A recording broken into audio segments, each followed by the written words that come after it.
ہزاروں سال نرگس اپنی بے نوری پہ روتی ہے، بڑی مشکل سے ہوتا ہے چمن میں دیدہ پیدا۔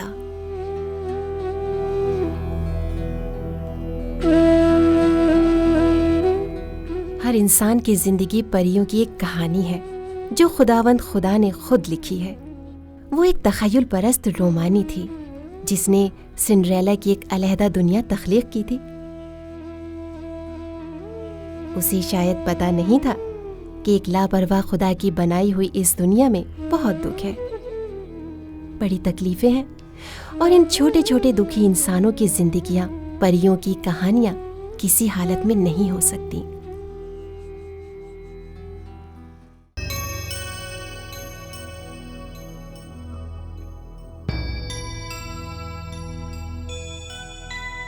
قرۃ العین حیدر ایک قدیم اشرافیہ خاندان سے تعلق رکھتی تھیں۔ قرۃ العین حیدر کی پیدائش 20 جنوری سن 1927 بمقام علی گڑھ میں ہوئی۔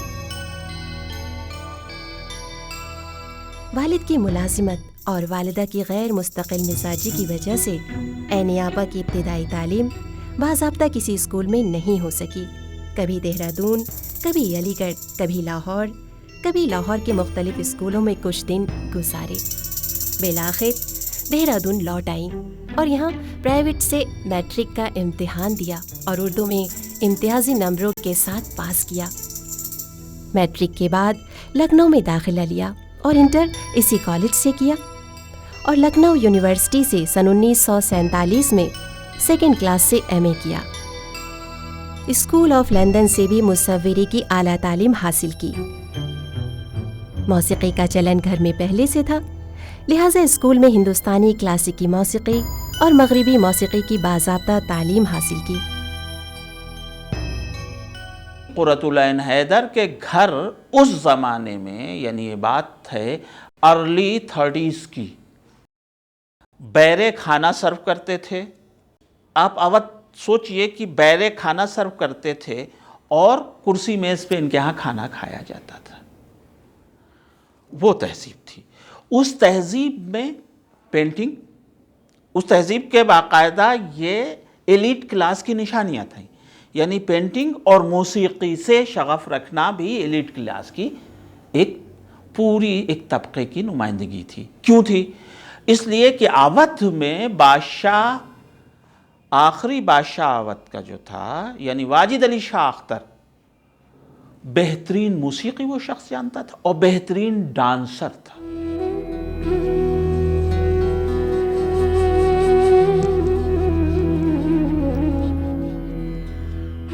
قرۃ العین حیدر کے والد سجاد حیدر سن 1880 میں قصبہ کانڈیر ضلع جھانسی میں پیدا ہوئے۔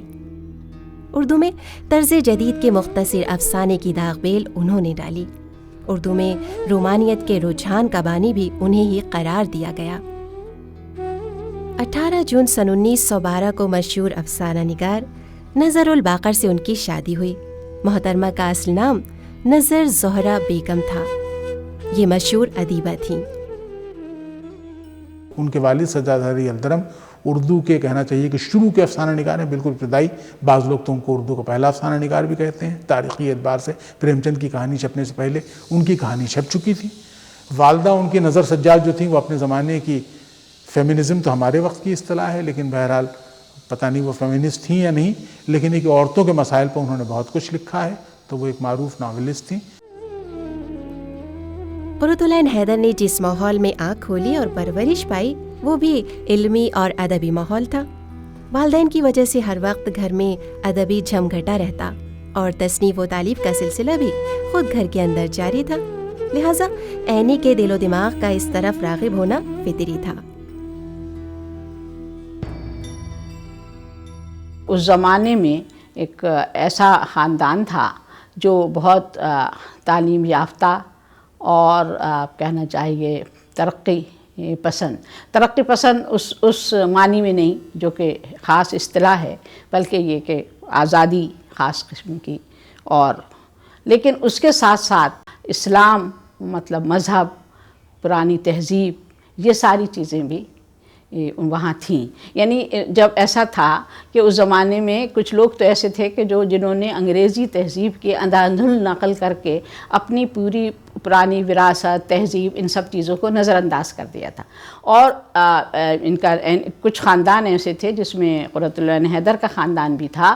اس نے مغرب کی اچھی چیزوں کو اختیار کر کے اپنے آپ کو ایک لبرل اور اس فضا میں مطلب اپنے خاندان میں پیدا کی.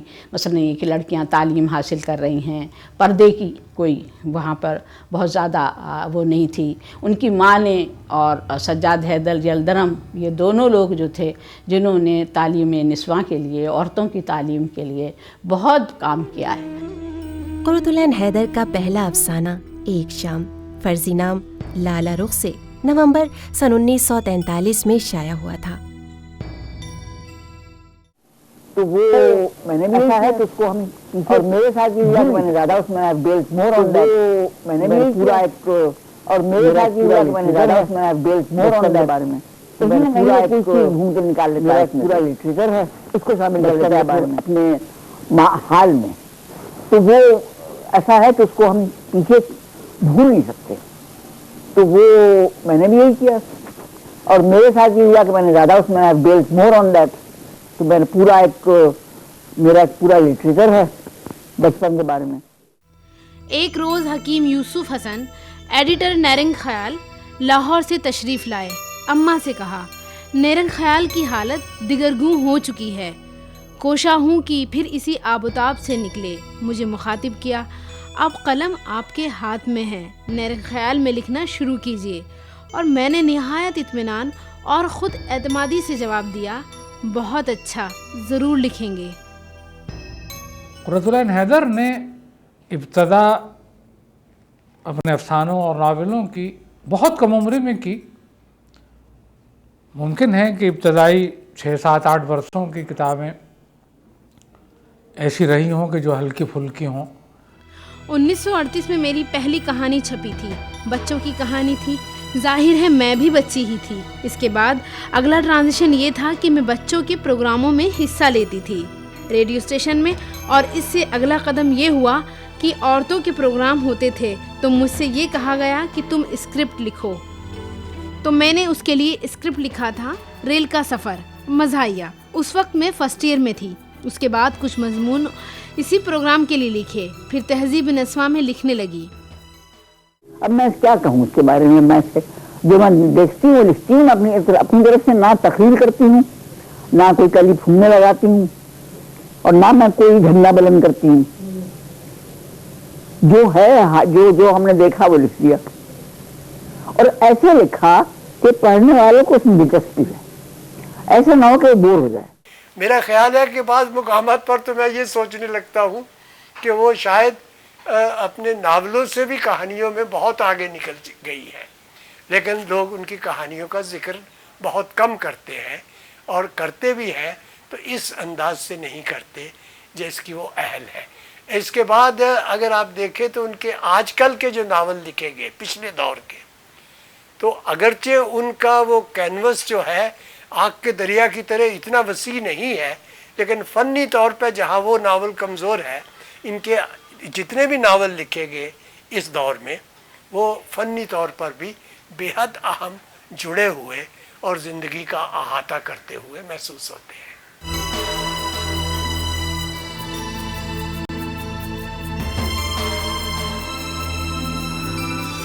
قرۃ العین حیدر اردو کی اس ناول نگار کا نام ہے جس نے اردو ناول نگاری کو عالمی معیار سے آشنا کیا. انہوں نے درجنوں ناول اور ناولز لکھے، مگر میرے بھی صنم خانے، سفینہ غم دل، آخری شب کے ہم سفر، آگ کا دریا، گردش رنگے چمن اور چاندنی بیگم وہ سنگھائے میل ہیں جنہوں نے اردو ناول نگاری کو نئی نئی منزلیں اور نئے نئے جہاد عطا کیے. ان کے شروع کے ناول میرے بھی صنم خانے، سفینہ غم دل، ان کے بعد اگر آپ دیکھیں تو مجھے جو تحریر ان کی بہت اہم دکھائی دیتی ہے وہ ہے آگ کا دریا. آگ کا دریا انہوں نے آزادی کے تقریباً 10 برس بعد لکھا، یعنی یہ چھپا تھا 58-59 میں، اور ظاہر ہے کہ یہ ان کا سب سے معروف کام بھی ہے۔ آگ کا دریا کا ترجمہ انگریزی میں بھی ہو چکا ہے، خود انہوں نے کیا ترجمہ اس کا، اس کے علاوہ ہندی میں بھی ہو چکا ہے، اور ظاہر ہے کہ جو تحریر ان کی سب سے زیادہ یاد کی جاتی ہے، جس پر سب سے زیادہ باتیں کی جاتی ہیں، وہ آگ کا دریا ہے۔ آگ کا دریا ایک ایسا ناول ہے جسے آپ اردو کا بہترین ناول یا سب سے بڑا 20ویں صدی کا ناول کہہ سکتے ہیں۔ اس ناول میں تقسیم جو ہے پس منظر میں ہے، اس کے پس منظر میں ہے، لیکن تقسیم ہی نہیں ہے، یہ ہماری تاریخ بھی ہے، ہمارا جو ہے پورا کلچر ہے اس میں۔ آگ کا دریا تو ان کا غیر معمولی ناول ہے ہی، بہت مشہور رہا، اتنی زیادہ اس کی شہرت ہوئی کہ کبھی کبھی ان کے سامنے اگر کوئی آگ کا دریا کا ذکر کرتا بار بار تو وہ اس سے پوچھتی کہ بھائی کیا تم نے میرے اور دوسری تحریریں، دوسرے ناول نہیں پڑھے تو تم ہر وقت اس کا ذکر کرنے بیٹھ جاتے ہو؟ تو ان کے ناول، ان کے افسانے، ان کے تراجم، ان کے سفر نامے جن کو وہ رپورتاج کہا کرتی تھیں، یہ ایک اتنا بڑا ان کا ایک طرح سے تعاون، ایک طرح بڑا خدمات ہیں۔ اردو ادب میں ایسا اضافہ ہے کہ جس پر اردو ادب خود جتنا فخر کرے کم ہے۔ بظاہر تو وہ کتاب ایسا معلوم ہوتا ہے کہ ہندوستان کی تاریخ کے کانٹیکس میں لکھی گئی ہے، ہندوستان کا جو پورا ماضی رہا ہے یہاں، یعنی بدھوں کے زمانے سے تقریباً 2500 سال پہلے کی تاریخ جو ہندوستان کی رہی ہے، اس کو انہوں نے اپنا پس منظر بنایا ہے، اور وہاں سے چلتے ہوئے مغلیہ عہد کو یا وسطی عہد کو پورا جو یعنی عبور کرتے ہوئے، میڈیول ایجز کو عبور کرتے ہوئے وہ ماڈرن ایج تک پہنچتی، برٹش انڈیا تک پہنچتی ہیں، اور پھر پارٹیشن آتا ہے اور ایک ملک کے 2 ملک بن جاتے ہیں۔ یہ ناول جہاں میں سمجھتا ہوں فنی اعتبار سے کمزور ہے، وہاں موضوعی اعتبار سے بہت ہی اہم ہے۔ یعنی موضوع کو اس طرح پھیلا کے اتنا احاطہ کرنا ساری زندگی کا اور سارے سب کانٹیننٹ کا کوئی آسان کام نہیں تھا، لہذا انہوں نے اس کو ایک نئے رنگ میں لکھا اپنے طور پر، لیکن مشکل یہ ہوئی کہ ایک کہانی پن کو لیتے ہوئے اسے بیان کرنے کی بجائے مجھے لگتا ہے کہ اس میں جو کئی بار 200 250 صفحے آ جاتے ہیں، جہاں تاریخ کو بیان کیا گیا ہے، جہاں حالات پہ بحث کی گئی ہے، تو اس سے ناول کا سلسلہ، کہانی کا سلسلہ ٹوٹ جاتا ہے، اگرچہ کچھ دیر کے بعد وہ پھر اس سلسلے کو کسی ایسے کردار کے ذریعے جوڑ لیتی ہے جس کو جہاں سے شروع کیا تھا۔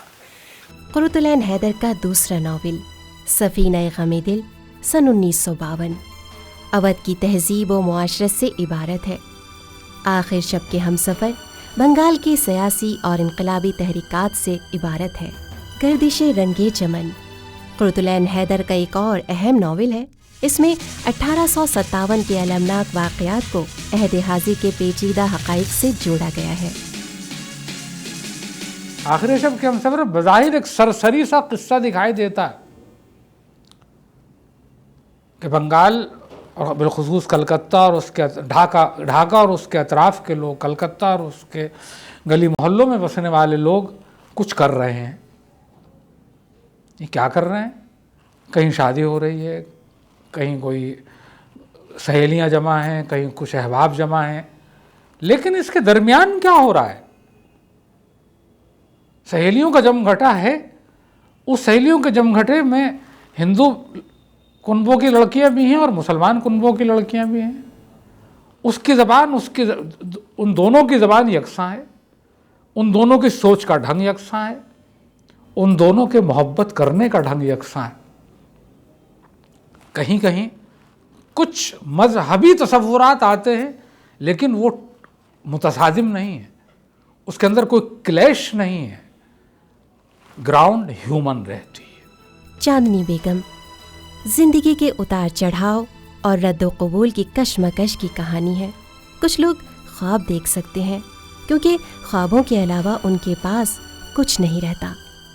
بعد کے ناولوں میں مجھے چاندنی بیگم خاصا پسند ہے، اس لیے کہ چاندنی بیگم میں قرۃ العین حیدر کا ایک طرح کا ڈیویشن بھی ملتا ہے۔ یعنی یہ جو کہا جاتا تھا شروع میں، ایک مضمون لکھا تھا کرن چندر نے اور یہ کہا کہ صاحب قرۃ العین حیدر کی تحریروں میں پارٹیوں کا ذکر بہت ہے، انگریزی بولنے والے بہت ہیں، اردو بھی جو بولتے ہیں تو آدھی انگریزی ملا کر کے بولتے ہیں.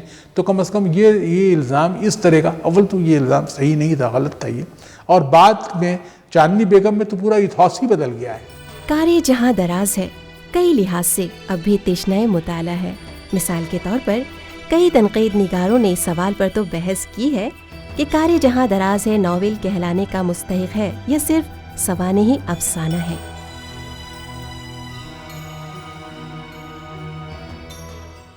کار جہاں دراز ہے جو ان کا فیملی ساگا ہے، کئی جلدوں میں، 2 جلدیں وہ اپنی زندگی میں مکمل کر چکی تھیں، تیسری جلد کے مضامین وہ لکھ رہی تھیں. بعد میں انہوں نے اس میں ایک اپنا فیملی البم اور اپنی کرسپونڈنس اور خطوط کا جو ذخیرہ ان کے پاس محفوظ تھا وہ سب چیزیں اس میں شامل کر دیں.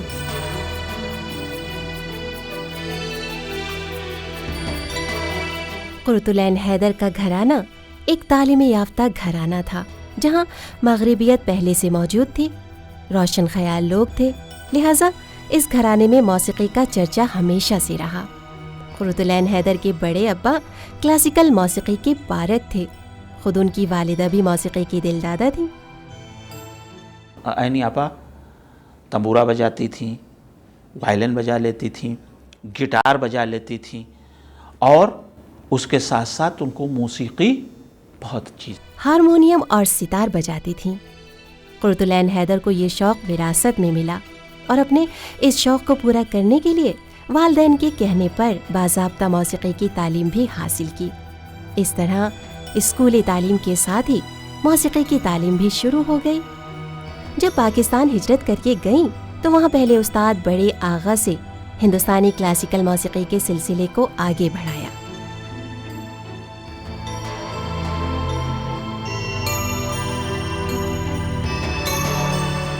میں نے سنڈے ایڈیشن میں ایک کارٹون دیکھا جو ترکی جانے بغیر سمجھ میں آ گیا. اسے ٹریس کر کے اٹکل سے خود ہی مکالمے لکھ کر چپکے سے پھول میں روانہ کر دیا. پھول کے سالنامے میں وہ کارٹون چھپ گیا. پھر کیا تھا، عینی بی بی نہال ہو گئیں اور اپنے شوق کو نہ صرف جاری رکھا بلکہ پوری دلچسپی اور ذوق کے ساتھ اس سلسلے کو آگے بڑھایا اور چند برسوں ہی میں اچھی خاصی تصویریں بنا ڈالیں.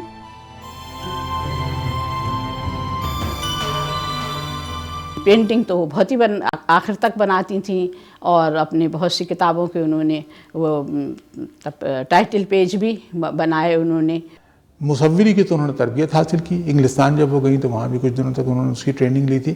بعد میں تصویریں انہوں نے بنائی. کچھ تصویریں ان کے گھر میں لگی ہوئی تھی جو اس وقت ان کے یہاں آرکائیوز میں دکھائی دے رہی ہیں. ایک بار میرے یہاں بیٹھی ہوئی تھی تو ایک تصویر ان کو میرے یہاں ایک لیمپ رکھا ہوا دکھائی دیا. وہ ان کو بہت اچھا لگا. انہوں نے مجھے کاغذ اور پنسل دے دو. میں نے ان کو کاغذ اور پنسل لا کے دیا. انہوں نے اس کا اسکیچ میرے خیال میں 5 منٹ میں بنا لیا تھا. تو وہ لائن ڈرائنگ وغیرہ پر ان کو صلاحیت بہت حاصل تھی اس کی. لیکن مصوری کوئی ان کا بہت بڑا کارنامہ نہیں ہے، گرچہ چاندنی بیگم کا ٹائٹل خود ان کا بنایا ہوا ہے. آرٹس کالج سے انہوں نے باقاعدہ ڈگری ڈپلومہ حاصل کیا پینٹنگ میں. ان کے گھر میں اب تو یہاں منتقل ہو گیا ہے سر. آپ دیکھیے کہ ان کی والدہ کی آئل پینٹنگ ان کے ہاتھ کی ہے. قرۃ العین حیدر کے جتنے وہ ہیں ٹائٹل موسٹلی قرۃ العین حیدر کے اپنے ہاتھ کے بنائے ہوئے ہیں. جو ڈسٹ کور وہ اپنی ناولز کے بناتی تھیں وہ قرۃ العین حیدر خود بنایا کرتی تھی. چاندنی بیگم کا بھی انہی کا بنایا ہوا ہے. تو اس صورت سے اندر آپ دیکھیں ڈیزائنیں بنی ہوئی ہیں. وہ ان کی ناول ہے گردش رنگ چمن، اس میں ڈیزائنیں بنی ہوئی ہیں باقاعدہ. بگھی آ رہی ہے، یہ سب قرۃ العین حیدر کے.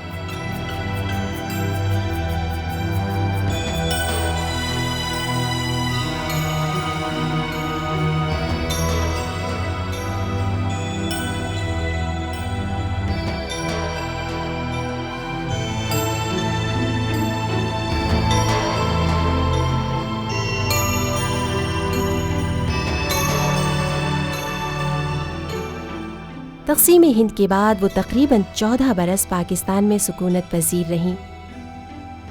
انہوں نے ڈاکیومنٹری فلمیں لکھی اور فلم ایک مسافر ایک حسینہ بھی لکھی تھی. وہ وہاں کے فلم ڈویژن میں رہیں، وہاں کے انفارمیشن سینٹر میں رہیں اور وہاں کے لیے کچھ ڈاکومنٹری فلمز بنائی انہوں نے. ان ڈاکومنٹری فلم میں سے ایک فلم کا اسکرپٹ محفوظ رہ گیا، چائے کے باغ، جو ایز ناولٹ ہندوستان میں بھی شائع ہوا۔ میرا سیاں تو میں کا بسار give,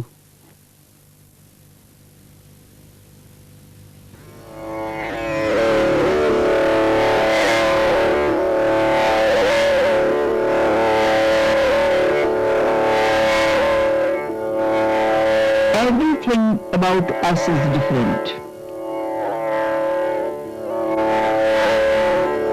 On a winter morning, we even taste. Pakistan میں جب وہ تھی تو انہوں نے کچھ ڈاکومنٹریز بھی بنائی تھیں، اور مجھے ایسا یاد پڑتا ہے کہ یہ جو ان کی ناول ہے چائے کے باغ، یہ بھی اس مطلب ایک فلم ہی، جو فلم کا وہ تھا اسکرپٹ، اسی کو انہوں نے ناولٹ کی ایک شکل دی تھی۔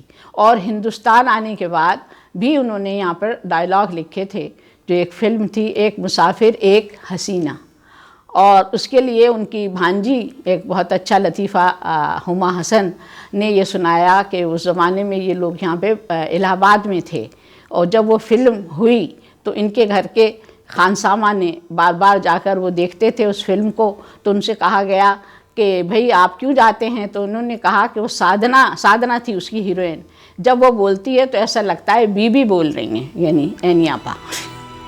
اس کے علاوہ پاکستان کوارٹرلی کے ایکٹنگ ایڈیٹر کی حیثیت سے بھی خدمات انجام دی۔ قرۃ العین حیدر نے ٹیلی گراف اخبار لندن اور بی بی سی لندن کی ملازمت بھی کی۔ 1964 سے 1968 کے دوران امپرنٹ ممبئی کی کیریئر ایڈیٹر رہیں۔ 1968 سے 1975 تک chairman central board of film censor, government of India, Mumbai کی مشیر رہیں۔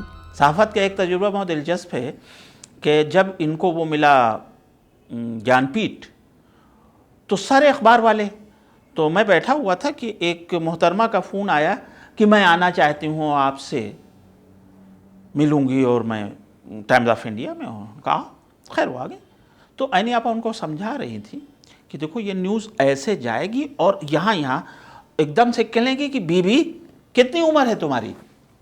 تو انہوں نے بیچارے نے بتایا کہ 22 سے 50 سال کا مجھے تجربہ ہے، اور تم اگر یہ بناؤ گی تو یہ گٹر میں چلا جائے گا۔ اب گٹر میرے سمجھ میں نہیں ہے کہ گٹر کیا ہوتا ہے۔ خیر وہ تو چلی گئی، جب چلی گئی میں نے کہا نہیں آپا یہ گٹر کیا ہوتا ہے؟ کہنے لگے کہ اس کی اصطلاح میں گٹر یہ ہوتا ہے کہ جو اسکرین پہ نہیں آئے، جو حصہ آدھا کٹ جائے، اس کو گٹر میں جانا بولتے ہیں۔ امپرنٹ میں رہی وہ، ڈیلی ٹیلی گراف سے انگلینڈ سے انہوں نے اپنا کیریئر شروع کیا تھا۔ اس کے بعد یہاں بڑا مشہور میگزین امپرنٹ میں وہ رہی۔ اس کے علاوہ یہ بمبئی سے نکلتا تھا جس کی وہ ایڈیٹر تھیں، ایلسٹریٹڈ ویکلی، تو کہیں انہوں نے ایک بڑا جملہ اچھا سا لکھا ہے کہ اس کی اشاعت کہیں گھٹتے گھٹتے ایلسٹریٹڈ ویکلی نہ ہو جائے۔ اشخاص کے بارے میں لکھا ہے کہ یہ لوگ کم ہوتے ہوتے کہیں ایلسٹریٹڈ ویکلی نہ ہو جائیں۔ تو یہ صحافت کا تجربہ تھا، اور ایلسٹریٹڈ ویکلی میں جو کام انہوں نے کیا ہے، یعنی اردو کے وہ ادیب، وہ شاعر، یا ایسی چیزیں جیسے کہ ایک صاحب ہوا کرتے تھے جنہوں نے لکھنؤ میں اس زمانے میں 1860 میں اسٹوڈیو قائم کیا تھے، اس کے اوپر انہوں نے پورا آرٹیکل سرچ کر کے لکھا اس کے اندر۔ پھر یہ ہمارا جو وہ ہے اس کا ہمالیہ کے ترائی کا علاقہ، اس کے اوپر ایک بار انہوں نے سرچ کیا، اور سرچ کر کے پورا آرٹیکل لکھا کہ یہ آباد کیسے ہو گئے، بہت سے مسلمان وہاں آباد ہیں اور بہت سے تھارو آباد ہیں، ان کے اوپر پورا انہوں نے ریسرچ آرٹیکل لکھا۔ تو قرۃ العین حیدر اردو کی صحافت میں تو کبھی نہیں وہ رہی، لیکن اردو کے پرموشن، اردو کی وہ چیزیں جن کو ہائی لائٹ ہونا چاہیے تھا، وہ انگلش پریس کے ذریعے واحد قرۃ العین حیدر تھیں جنہوں نے ہائی لائٹ کیا، جنہوں نے عوام تک اس کو پہنچایا۔